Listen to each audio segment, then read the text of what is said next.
And welcome in to the Week 9 Countdown Show. I'm your host, Ian Power, joined as always by Matt Vitale. We are coming to you on this, I was going to say bright and early, but it's very dark outside actually. Dark and early on this Thursday night to break down the Week 9 slate for you guys. Very light news day today before we dive into the slate. Trent Williams back on the COVID list, not with COVID, but with COVID-related symptoms or side effects, sort of like the after effects of COVID. CMC was moving well, showed great burst, and then a couple of guys that I'm not really worried about for their status this weekend right now, just because, it seems like a lot of players are getting Thursday off so far this year, but A.J. Brown didn't practice today, and Josh Jacobs didn't practice today. So, as of this moment, not really worried about either of their availability this weekend, but, obviously keep an eye on their health as the week goes along, and make sure a backup plan plays in case they can't go. Any news that I missed that you want to bring to the viewing audience? No, like I said, they're two definitely to watch. On top of that, Stafford, we haven't really heard yet if he's going to be a go or not. Reports I've heard he could still easily play this weekend, and I'm hoping he does, but you never know with COVID. Yeah, I wouldn't be surprised if Stafford misses this weekend, just, as a precaution. They just hold him out. But, yeah, I don't think he's in that good of a spot anyway, even if he's in. So, hopefully no one is relying on him one way or another this weekend. All right, let's get into the slate here. Obviously, we will not be breaking down the Thursday game because that is happening in about 2 hours. So let's start off with the Carolina Panthers and the Kansas City Chiefs. The Chiefs are 10.5-point favorites, 52.5-point spread in this one. Obviously, you're playing, from the Kansas City Chiefs side, you're playing Mahomes, you're playing Kelsey, you're playing Tyreek Hill. We did see a bit of a downtick for CEH last week. Are you willing to play either of the running backs in this one? And are you willing to play any secondary wide receivers on the Chiefs side of the ball? I would, for the secondary wide receivers, I would be open to playing one of them if you need them for a spot start. Which one would you go with? It looks like Sammy Watkins might be active this week. So, we've always seen if Sammy's out there, it's usually Sammy. Like, my heart wants to lean for Mecole Hardman just because he's the fresh thing. He's he's proven that he's proven. Want Mecole Hardman. Yeah, with a few passes, he can be fantasy money for you. Sure. And I expect this, it's only a 52.5-point over-under. I expect this one to go over. The Chiefs obviously can score, and their defense is good, but I think Carolina is a sneaky solid offense that they've shown this year. So I could see this one getting up over that total, so I'm interested in this game for most options here. And they do expect CMC to be back in this one too, so that's going to help that Carolina offense move. Yeah, like I said, I'm actually interested to see how that tandem runs because I think that at least the first week for CMC, we're going to see a little bit of that tandem work, maybe like a 60-40 split. But I eventually expect CMC to take the reins back to a 80-20 split. Yeah, I wouldn't be surprised if CMC is on a pitch count this week, but I'm sorry. For me, he's still a locked and loaded start for me if he's playing in any capacity because it's Christian McCaffrey. He could go off with 10 touches. So I'm putting him in my lineup if he plays this week. It looks like he's expected to play. And then I'm kind of the same with you, where it's like, I'm starting the obvious players in this one. I'm starting DJ Moore. I'm starting Robbie Anderson. I'm fine flexing Teddy Bridgewater if you really need it. He's not my favorite he's not my favorite start of the week for a quarterback, but it's a high total. He's going to have to be throwing, so at least the volume should be there. Chiefs side of the ball, if Sammy Watkins plays, he's the only other receiver that I start in this one. Yeah. If he doesn't, I'm fine giving Mecole Hardman a shot, but as of Wednesday, he was practicing again. I haven't seen a practice report about him today, but it seems like he's back on track to play this weekend. So we've seen that the Chiefs don't really go deep into that tree so far this year for the most part. So yeah, like I said, I was hoping that this wasn't going to be a retread of last year for the running backs when you drafted. Granted, it was in the third round, not the first, but CH is falling. It seems like it's just going the same way as last year, where you're taking what should be an RB1, an easy RB1 situation, and turning it into just a gross RB2, where Sure. you might be like Damon Williams and LaShawn McCoy. Yeah, like you could be getting an RB1 week out of CH easy just because he's finding the end zone, or you could just be getting 60 yards and that's it. Yeah, it's a little disappointing for fantasy purposes. You were excited for the running back in the Chiefs offense. Then Le'Veon Bell had to come in and muck it all up. But that's fine. You're probably not sitting CEH regardless. So, and honestly, I think that if Le'Veon Bell shows some more signs of life this week, he could move his way into being in flex consideration. Yeah. Baltimore Ravens, Indianapolis Colts. Indianapolis. I said that weird. Indianapolis Colts. There we go. 47-point total in this one. The Colts are 1.5-point underdogs. I think this one could be one of the more interesting matchups of the week. I mean, the Ravens have a really good defense, but their offense has been struggling a bit. I mean, their running game looks really good. Though on the other side of the ball, the Colts have been one of the surprise defenses of the season. And as of late, their offense seems to be clicking a little bit more. Obviously, Jonathan Taylor is a little banged up, but I'm interested to see how this one sort of maths out. One, because I'm interested to see what J.K. Dobbins does, if he can build upon his performance last week. I'm interested to see if, Hollywood Brown gets to get the squeaky wheel treatment and, Lamar starts targeting him a little more. I think that could lead to Lamar getting back on track if they're able to do that. Colts side of the ball, looks like Philip Rivers getting more comfortable in that offense. I still don't think I want any of the wide receivers, but Trey Burton looks interesting. And then you're probably fading all of the running backs in this one if you can.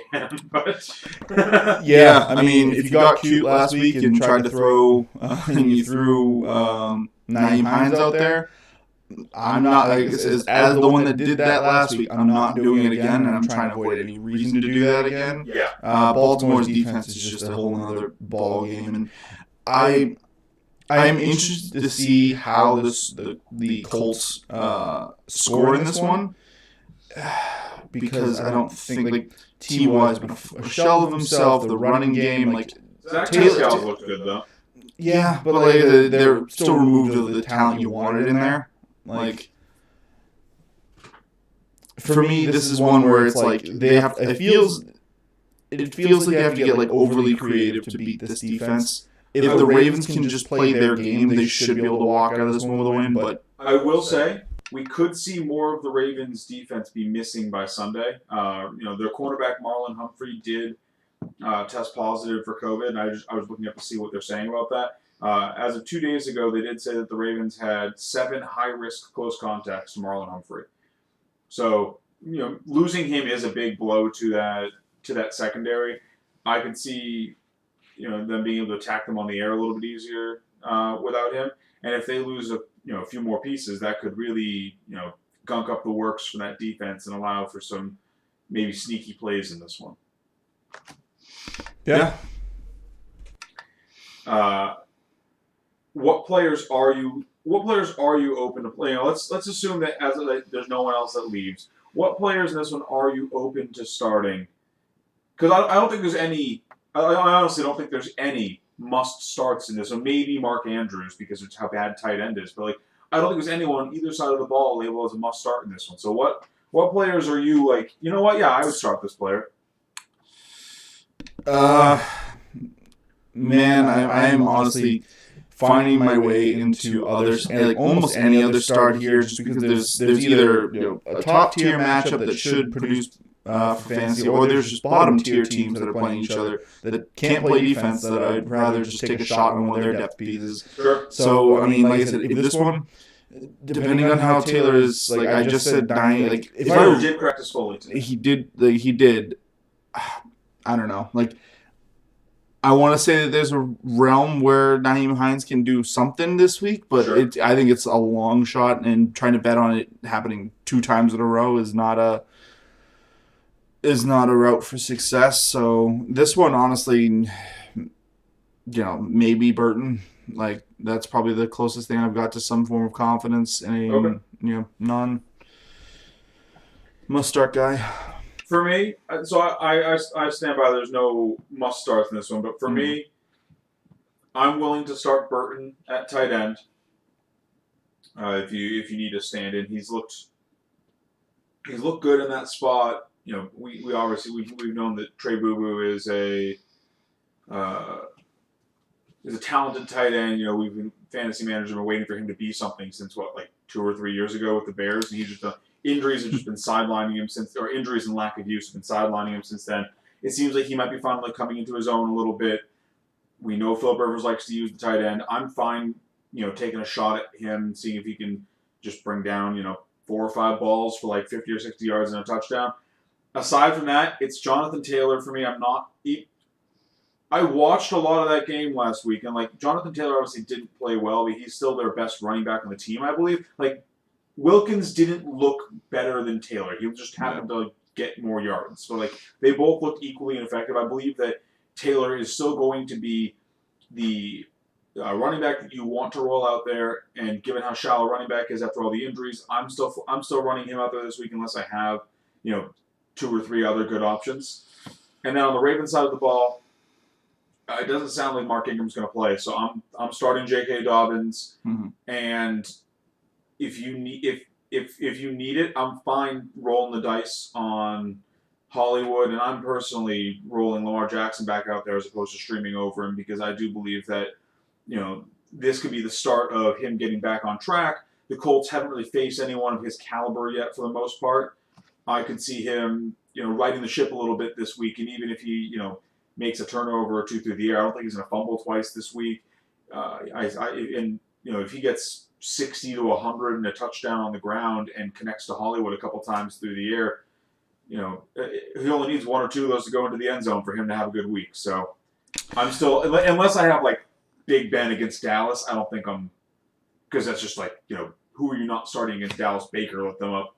Like, unless I have something like that, or if I, could stream, I guess maybe Derek Carr over him, but I'm kind of on the other side of this one. His woes have been in his accuracy. yeah. So this defense has been great in its secondary. I know they just lost a piece, but it's not like they're going against an elite passer who could really pick them apart and take apart of that defense. Like they still have Xavier Rhodes, and I think he can salvage his day on the ground, but I think we're going to be looking at another 180 and a touchdown for him. And if that's a long 180 and a touchdown, say he connects with Hollywood for like a 50-yard touchdown, that's still enough. Where if he does some work on the ground, where you're not going to be mad that you started him.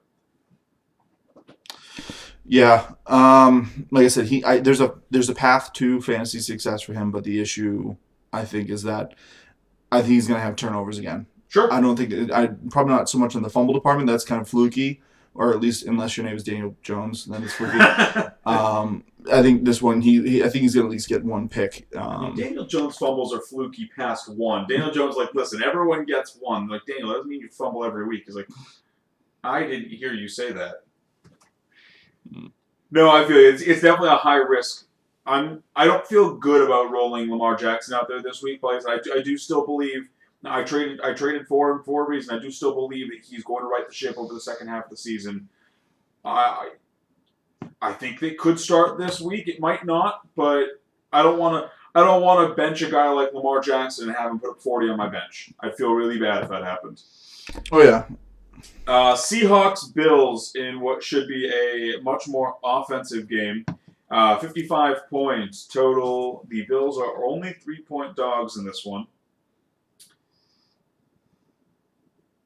I don't really know I guess I do know who I'm not starting in this one. I'm not starting any of the Bills running backs. I think aside from that, you could sell me on basically anyone in this game. So you're not like, you're not even like flexing either of these guys if you need it? I mean, it's still the Seahawks, and this should be. So if I need it, yes, I'm willing to flex one, but like I'm not. I'm starting most other players over them. Like if I have other options, they're riding the pine. So just off the top of my head. JaMychal Hasty or Hasty. Okay. You on the other side of the ball. If I have Travis Homer and Devin Singletary, I'm starting Travis Homer because it sounds like he's going to play this week. Wayne Gallman or is Wayne Gallman confirmed playing? I last I saw it wasn't confirmed that Devonta Freeman was going to miss. So I guess just insert whoever the starting running back is for the Giants. If it's Devonta Freeman, I think. Actually, no. Against Washington, I'd probably roll the dice with Singletary or Moss. Yeah, I think for me the main reason why I'm not a fan of their running backs. I've kind of always been against them, even though they try and sell themselves as a team that wants to pound the rock, but they just don't. Either they haven't found the running back or they just haven't figured out a system to get it done on the ground. I've always been very anti-Bills running backs, but they are at least going against the Seahawks, who should give up points. Granted, they've been they've been funneling players into this team to try and improve it, but I think this all goes back to Allen. If Allen can get his arm working and he can get the deep ball going again, then I think there's room to run. So I would say, honestly, I have more confidence in Moss just because he's the goal line guy. So Stephon Diggs can get like a 60-yard pass, trip on the one, and then Moss gets the touchdown just because he's Moss. I will also say it does look like Jamal Adams is going to be a full go this week. Pete Carroll saying he is going to play. That does make me shy away more from the running backs in this one. Like I said, I don't.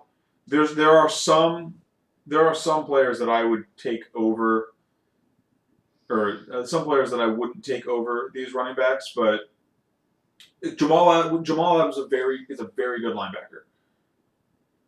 I'm not excited to have to take backs that are going against a defense that has him in it. The Seahawks paid a lot for him for a reason. I also just kind of believe that the Bills can beat them through the air. They don't have to attack the Seahawks on the ground. They're going to have John Brown back this week. The Beazle Weasel is still there. Stephon Diggs is amazing. Cole Beasley. Yeah, Cole Beasley, yes. Yeah. That's much better than Beazle Weasel. They've got a good passing attack. This defense can't do anything to stop Josh Allen, and Josh Allen's going to take up some. I'm fine with any of the three passing options for the Bills. Obviously I'm starting all of the obvious Seahawks. I'm rolling out Travis Homer if he plays. If not, I'm good starting DJ Dallas again. I'm just trying to avoid the Bills running backs at all costs. They're just so gross. Yeah, even in good matchups, they're like, I got you 6 points. It's like it's a worse version of the KC running back situation. Yeah, just in all forms. I think if I had to pick one, I'd rather start Zach Moss than Devin Singletary because, like you said, at least he could trip into the end zone. Yep. Bears Titans, 46.5 point over under. The Titans are 6.5 point favorites. I don't love this game. It has all the hallmarks of what should be a good, except then you remember the Bears' defense is good. Yep. And the Bears' offense is bad. The Titans' defense is bad, but they're better than the Bears' offense. So I think the Bears aren't going to be able to do much this week. David Montgomery's going to go out there. He's going to get you David Montgomery points. You aren't going to want to watch him play. It's going to be ugly, but at the end of the day, you're going to be like, oh, nice, he got me 13 points. Cool. Allen Robinson's probably fine in this one. I think on the Titans side of the ball, the only guys I'm starting are Derrick Henry and A.J. Brown in this one. Yeah, this one just feels like a very straightforward one. You're starting the obvious players, Robinson. But you've been able to start. I mean, not maybe not Jonnu recently, but you've been able to start Jonnu, and Tannehill's been a locked and loaded QB most weeks this season. Corey Davis, who's been healthy, has been good. I don't think any of them are in play this week. Yeah, like I said, I'm looking elsewhere. As we were saying, there are just better matchups out there, in my opinion, where I think I can get better production from players that I might have picked up off the waiver wire or for DFS, just cheaper guys. I think in this matchup, you're paying up for a low ceiling. Yes. Yeah, absolutely. Especially in DFS, I'm avoiding this one. I don't think I'm taking anyone from this game in DFS. I might full fade this game.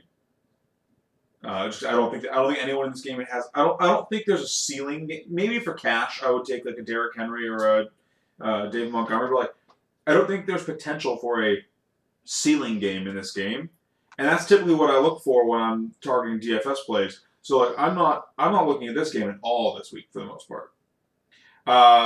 Texans Jaguars, on the other hand, is a game that I am looking at for some ceiling plays. 50.5 point over under. The Texans are somehow only 6.5 point favorites against a rookie QB who was so bad that he was not playing over Gardner Minshew with torn ligaments. I feel like I mentioned that last week, but I just really had to make that point again because, like, holy cow, how are you not good enough to take the job when the starter has torn ligaments and broken bones in his hand? Yeah, I think this is more of an indictment on the Jags medical team that they couldn't catch this earlier because I didn't think doctors not catch a broken hand. Like, I feel like if they knew he'd be in because he was playing poorly, but he'd been playing well enough, and it's not like they care too much. I think they know that they're not in playoff/Super Bowl mode right now. Yep. So they're fine rolling out their subpar quarterback play, and he was looking solid until probably when this injury happened. So. Yeah, I think the only upside what might be preserving the points here is the Houston's defense is not anything special, and like I said, Gardner was playing with a broken and torn up hand. How much worse can it really get? And he's at least had a bye week. He's had a week and a half to prepare for this. And DJ Chark's married now, so that's like 2 extra points you get. The old ball and chain. You're running 2 times slower now. Yeah, he's fresh off the honey. He's in the honeymoon phase right now. He doesn't even show up for the game. He's like Aruba. I think so. Actually, I really like almost all the plays on the Texans side of the ball. You know, I like Deshaun Watson this week. I really like Will Fuller. Might be my favorite wide receiver on the week. Brandon Cooks is in play for me. David Johnson should have a good week. I don't really think you can target either of the tight ends in this one just because Akins should be back. You know, they should be back to like full dual tight end form where you can't really trust either of them because they're both just making up halves to a whole tight end. And then surprisingly, because you did mention that it's a bad defense, I actually want to target the Houston defense in this one. I mentioned it last week. I think that they're a good dart throw defense if you miss out on some of the better streaming options like Washington this week. They're a good dart throw defense. They're getting what's his name? Jake Luton, I think. Jake Luton? I don't know how you pronounce his last name. But they're getting Jake Luton, who's never played an NFL snap, and he's going to have to come in and keep up with this Texans team. The Texans could run the score up and force him to throw more than maybe the Jaguars want him to in his first outing in the NFL. That could lead to some turnovers. So I'm targeting this game pretty heavily on the Houston side of the ball, and then on the Jaguars side, James Robinson should be fine in this one. That's kind of it that I want. I mean, if I have DJ Chark, I'm probably starting him this week because you have to assume he's going to be the guy that gets hyper targeted, like a la Keenan Allen when Justin Herbert was just getting in there and he got 19 targets. I don't know if you can project Chark for that, but you have to assume Chark's the guy that's going to get hyper targeted. So I'm starting James Robinson. I'm starting Chark as the guy who's been death gripping LaVisca in every league I can think of so far this season. Are you rolling him out there this week? No. LaVisca was a system and a game plan guy. That was putting up consistent, at least 10-point games, sure. And you were hoping for a little bit more with how. He's like 4-4 the last 2 weeks. Yeah, it hasn't been great. I think it's mainly due to the fact that Chark is coming back into his own. He was pretty beat up to start the year, right? So. And I think that's where he was making his hay, was in all those missed opportunities from Chark. And just because he also runs it, so he's giving you a nice little floor. But sure. I want to see what this new look is. Like I said, I have a little more hope for Luton because, like I said, I think we've already seen the floor for the Jags. I don't think it can get worse. I don't think that they're anywhere close to being the Jets. You say that, but this could be Ben DiNucci. I don't know. Like I said, it's bad as it is, and I feel like there was just something they had system wide with the Cowboys, especially how bad their defense was. like these guys are playing almost for nothing. Like they're playing with house money at this point. So, and they're playing the Texans, so it's like he's getting a better matchup here, where they're just going to need him to sling and come out there. I will not be surprised if he has just a rookie pop game and he actually does well. I mean, there's two sides to this coin. Yeah. It's either he has that rookie pop game you're talking about, or he comes out and looks like Tua and it's like 12 for 30 for 98 yards and like 3 picks. Mm-hmm. Like, I want to emphasize for people like, watching this when this video comes out tomorrow. This is a gamble if you roll the Texans defense. Like, they are not like, ooh, yeah, roll out that Texans defense, guaranteed to pop. Like, no, they could devastate. If your league has a defensive scoring system where defenses can easily go negative, like, they could go negative this week. Or they could, catch 2 pick sixes and win you your week. Like, this is a ceiling or floor play, and there's almost this is Tower of Terror. You're either 13 stories up or you're on the ground. Yep. That's kind of it. Those are the two outcomes for this. I'm just saying, like I said, I understand the gamble with both the quarterback and the defense. But we've seen before a late drafted quarterback from the Northwest that comes in after the starting quarterback gets injured. Let me ask you this: if you think that you could get a pop game based on how bad the Houston defense is, are you willing to stream him this week? Maybe you had Stafford as your quarterback, and all the streamers are already picked up, and Kirk Cousins and Derek Carr are already off the table. Are you willing to roll him out there this week and just trust the matchup? Oh, that is a question and a half. That's a loaded grenade right there. Hard-hitting questions coming at you. God, this feels like I said, for me, this feels like when I had to try and rely on, Johnny Manziel in the fantasy playoffs because I had nobody else, and we hadn't yet put in the rule in our league that you can't pick up players after you're out. So I was looking down the barrel of Joe Flacco or Manziel. I went with Manziel, and I paid for it. So I'm not a fan of that, but I just think it's one of those things where if there are matchups out there, I think you can still get something. So we've got Burrow and Goff and Wentz on a bye this week. Let me just, I'm looking at our personal waiver wire. Let me post some starters that are out there right now that are likely the starters that you're looking at in a lot of leagues if you're looking for a streamer this week and you kind of missed the boat on the first few. Lutton or Rivers? Oh, God. It's only going to get worse from here. Rivers is the best of the questions. God. Honestly, they are the 25th ranked pass defense, so there's at least that in his favor. I am interested in him in DFS because he is only a 4,900 play.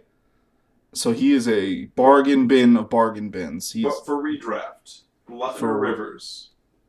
You know what? I'm going to go with Lutton. Okay. Lutton or Daniel Jones?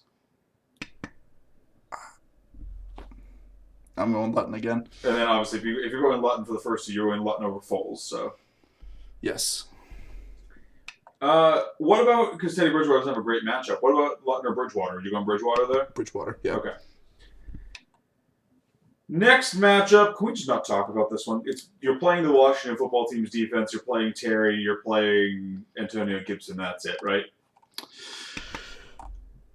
Yeah. I think Evan Ingram if you need him. Yeah, Evan Ingram if you need him. I'm not getting cute with this matchup. Washington's defense looks legit. It is an interdivisional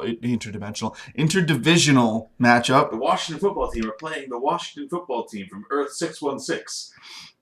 Yeah, this is not going to be a pretty matchup. The only reason I'm giving any kind of rub to the Giants is because they've played Washington so many times. Rivalry matchups just always carry a little bit extra with it, but I don't expect much. I expect that that Washington line is just going to get after it. So, yeah, I'm avoiding this matchup as much as I can for the Giants side. Washington, I'm fine rolling out your starters. Yeah, sure. Roll out your studs. And then Denver Broncos, Atlanta Falcons, 50-point over-under. The Broncos are 4-point dogs. In this one, I feel like is gonna hit the under just because while the defenses aren't great in this one, the Broncos defense has been improving. It looks like Ridley might miss this week, and while Ridley isn't Julio Jones, we've seen that Falcons offense not move as well with all of their moving parts in this one. I could see the Falcons struggling to move the ball here. And the Broncos are just kind of a middle-of-the-road offense. Like, they're not going to be the ones that drive the score up. I'm starting Melvin Gordon on the Broncos side. I'm starting Noah Fant. If you really need him, I'm starting Jerry Jeudy. That's kind of it for the Broncos, though. I mean, Philip Lindsay, I guess, is the one where you potentially could start him, but I'm not looking at starting Lindsay this week. Would you start Lindsay? Probably not, just because he's like if you're looking at that point, you're trying to find the safest floor you can get, and I think his floor is not too safe at this point. He had 9 touches last week. Yeah, like he's not getting a lot of touches. He's been injury prone this year. So banged up last week as well. Yeah, it's like he's just been banged up. And if I'm rolling the dice on somebody in my flex spot, I'll just go. I would rather have Tim Patrick over him. Sure. Falcons side of the ball. Are you starting anyone outside the obvious? I mean, if Ridley doesn't go, you're probably starting Russell Gage. But are you starting anyone else on this team, or are you just targeting the obvious Falcons and moving on? Obvious Falcons moving on, and I'm probably sitting Matt Ryan. Oh yeah, this is a sit week for Matt Ryan for me. First of the 4 o'clock games is the Las Vegas Raiders take on the LA Chargers. 51.5 point over under. Very tight spread on this one. The Raiders are only 1-point dogs. I'm pretty excited for this game. I really like both the quarterbacks in this one. We've seen Herbert be able to sling it pretty easily. The Raiders are not good against the pass. And then, coincidentally, the Chargers are also not good against the pass. And Derek Carr has shown that he has the ability to, outside of the weather game last week, which kind of was the case for a lot of the NFL, I think there was like 5 or 6 games that had like weather you did not want to target in it last week. But like outside of that game, Derek Carr's been fairly reliable this season. I'm actually pretty interested in this one. Derek Carr, I mentioned him in yesterday's episode. He is one of my money picks this week. I really like him at 5,700. I think that he's going to have a big game today. Today. Big game Sunday. I like his weapons in this one. I'm starting Josh Jacobs, obviously. Starting Darren Waller. I'm fine rolling out basically any of his receivers because I don't know which one's going to go off, but one of them probably is. So it could be Henry Ruggs, could be Nelson Aguilar, could be Hunter Renfrow. I don't know, but one of them's probably going to have a good game. Mm-hmm. Is there any one of those 3 that you're looking at more than another? Because for me, they're kind of interchangeable. Aguilar has been a little more the guy recently, but I think Ruggs, you go back with the talent there. Honestly, if Trent Brown is not going to be there, I kind of just throw a little... Trent Williams. Trent Williams. Sorry. For Trent Williams, if he's not there, I kind of knock most of the Raiders down just like a small peg, just because he is such an anchor to that line. And... I honestly it puts me... Trent Brown. Trent Williams is also out, but 49ers. Yeah, I was like, I thought it was Trent Brown because he came. I was thinking about the 49ers. Because he was a former Patriot. He was on the Patriots previously, but like I was thinking about the 49ers. Yeah, so Trent Brown. The wrong name in my head. Like if he's out, I'm more interested in the Chargers in this one because I think that downtick for the Raiders can basically put the ball back into the Chargers' hands that many more times and give Bosa just that much more room to play. If he's getting lined up against a second string lineman on the outside there, like it could be rough. So for me, I'm very interested in Chargers. I am, if I need them, interested in Raiders other than Josh Jacobs, of course, and Waller. Those are the obvious plays. Outside the obvious plays, if you need them, Ruggs. I'd say he's on the upper side of flex plays for me this week, but I'd rather go with the Chargers side of the ball definitely on this one. Sure. Chargers side of the ball, is there anyone weird you're starting? When I say anyone weird, I mean outside of Herbert, Allen, and Williams. Yeah. Or you mean Allen? I said Herbert, Allen, and Williams. Oh, I was going to say, Michael, because for me, honestly, Mike Williams is not quite a lock just yet, but he's someone I'd be confident putting him over Ruggs. So, sure. Yeah, I'd roll all of them out with confidence, and I think I'd stick it there. Next game on the slate, Steelers-Cowboys, 41.5-point over-under, and the Cowboys are 14-point road favorites, so they're expected to win by 17 points.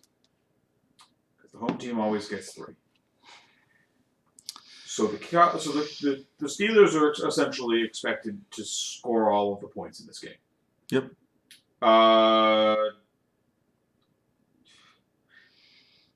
There's probably not a Steeler you're not willing to start. I mean, Big Ben has got to be, if not the one of the best quarterback streams of the week. You're probably fine starting any of their 3 wide receivers. James Conner's going to have a great week. Eric Ebron's in play. What Cowboys are you willing to start in this one? Seeing as Zeke is no longer a must-start. Amari Cooper, Zeke, and Willis. Okay, easy.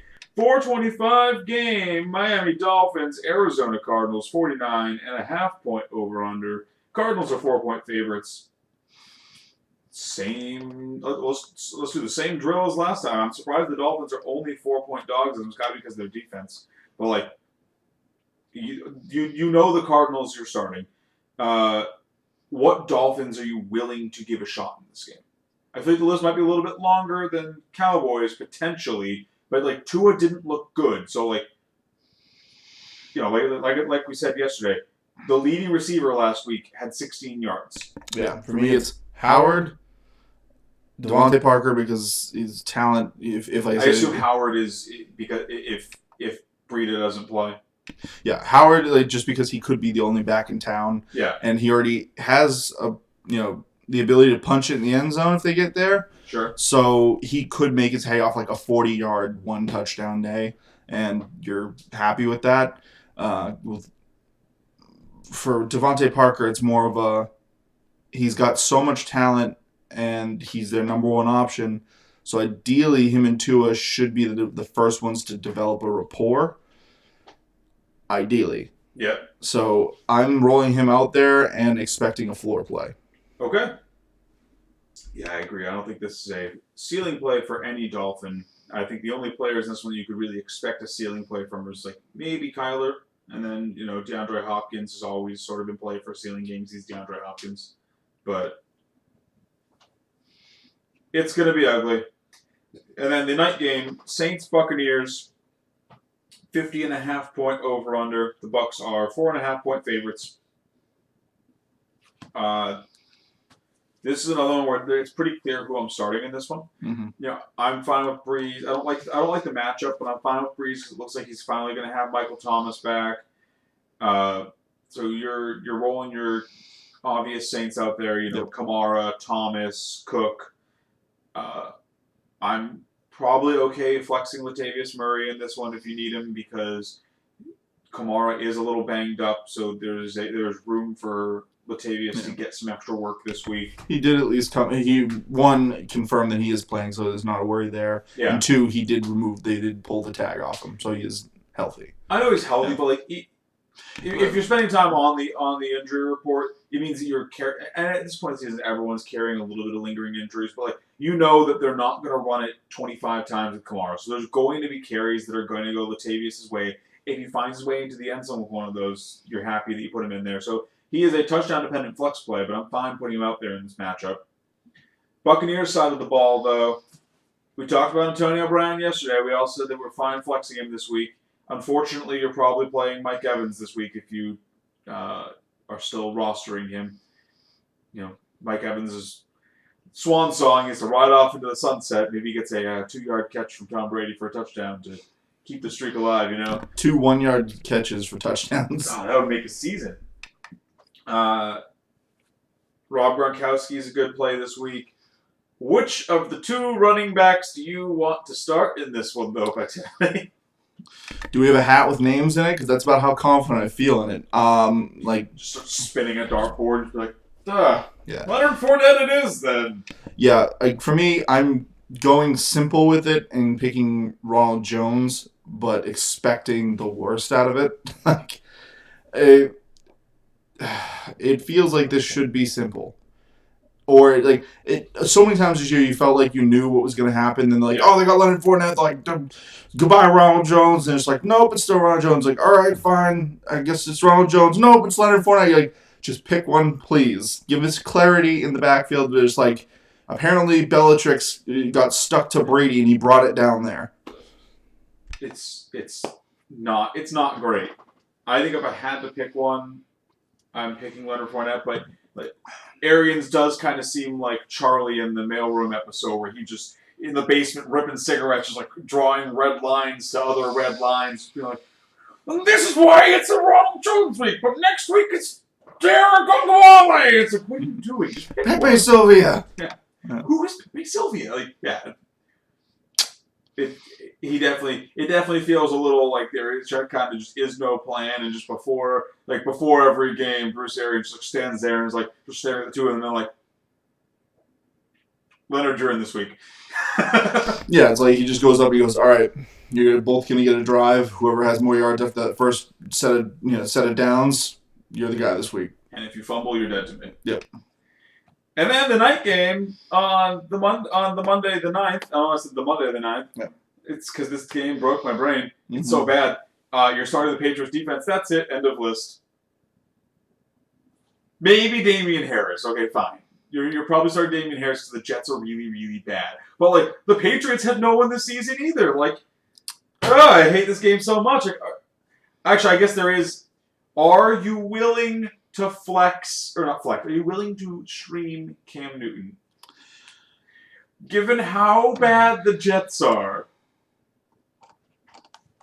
Cam hasn't been good either. But are you willing to stream Cam Newton on a Monday night against the New York Jets? I think Cam Newton is my bar where like less than Bridgewater, more than Lutton. Like Lutton is spice, but yeah. Like Cam Newton is a high profile enough player where he's probably sitting on someone's bench, sure. and you're just screaming at that owner like, why are you still rostering him? Like just let him go. And he's like, but what if he becomes Cam Newton again? It's like he's not. Yeah. He might get you a game of Cam Newton, and this might be the game. Yeah, that's why I'm like, but it's the Jets. Like every time I try and talk myself out of it, it's like, but it's the Jets though. But it's the Jets though. Like so. Yeah, I mean, 42-point over under. The Patriots are 7-point favorites, but like that, I'm surprised with that. Like I think that's just an indictment on the Jets. Yeah, like I feel like it was so good to start and so bad recently. I think it might be it might just be a little slanted because what have you done for me lately? Expecting a bounce back. Yeah, like you said, there could be some bounce back this week. If there's a week to have bounce back, it's this week. So sure. Yeah, I'm fine if you need to roll Cam out. Just because we wouldn't be doing our due diligence otherwise, is there any Jet you would start? I mean, because the Patriots defense is still good. Is there any Jet you would start this week? You can say no if it's no. For me, it's no. I feel like one of the wide receivers is going to be it, but I don't feel like playing that guessing game, especially against the Patriots. Because you're going to get it wrong. Yeah. You're gonna, no matter who you guess, you're going to get it wrong. You could have 4 fantasy football teams and pick a different Jets receiver on each one, and somehow you still get it wrong. Yeah, because especially now that we openly shopped Stephon Gilmore, I could see that him just going out there and he's gonna both play better and worse at the same time because he's gonna start ball hawking, so he can start padding his stats, so he can start setting himself up for his next contract. Sure. Which could lead to just someone breaking a touchdown away. So if he was playing opposite a big play receiver like a Tyreek Hill type, I'd be like, oh yeah, start him because he's going to get 2 balls tonight, but they're both going to the house. But he's playing opposite Jameson Crowder, who's like, Jameson Crowder caught that for 3 yards. Stephon Gilmore missed the tackle. He took it for 7 yards instead of 3. Watch out. Yeah, he got targeted 37 times. Every single target went to him. He caught all of them for 26 yards. And then, as always, we end the countdown show picking our favorite streaming defense of the week next week. Do you have yours in mind yet, or would you like me to lead it off here? Why don't you lead it off since I led last time? All right. My favorite streaming defense of the week next week, and a defense that is likely widely available given how terrible they've been, is the Green Bay Packers, who will be hosting the Jacksonville Jaguars. Young, unexperienced quarterback going on the road to Lambeau in November. Sure, you could sell me on that. What about you? What are you looking at? So my first is a contingent. So if this, then get them. They have been playing better, and they do have a good matchup this week, so you might not be able to get them. But Washington plays the Lions next week. If Matthew Stafford actually goes onto the COVID list and misses this game and probably the next game, and you're now if he actually goes onto the COVID list, he does miss next week. Yeah, as I understand it. So if he goes on the list and the Lions are playing Washington, sans Stafford and Galladay, I'm all about that matchup. Give me all of that so I can get all those free turnovers. If that's not the case, the more sure thing, I'm going with the Eagles. The Eagles play the Giants next week. After a week of rest, the Giants are turnover machines, so they might score, but they're going to give you the ball back enough to make up for those points. They get Miles Sanders back. Like, this team's getting healthy, so that offense can actually probably stay on the field, so that way their defense isn't getting worn out, whereas Daniel Jones is just going to be like, well, here's my free fumble. Let's just get this over with now, and then we'll play the rest of the game. Like, won't be surprised if you get a pick six or a fumble six out of this game. Yeah. All right. Well, that'll do it for us this week. See you all on Tuesday as we bring you guys the Week 10 waiver show, and I wish you all the best of luck in your matchups this weekend. Adios.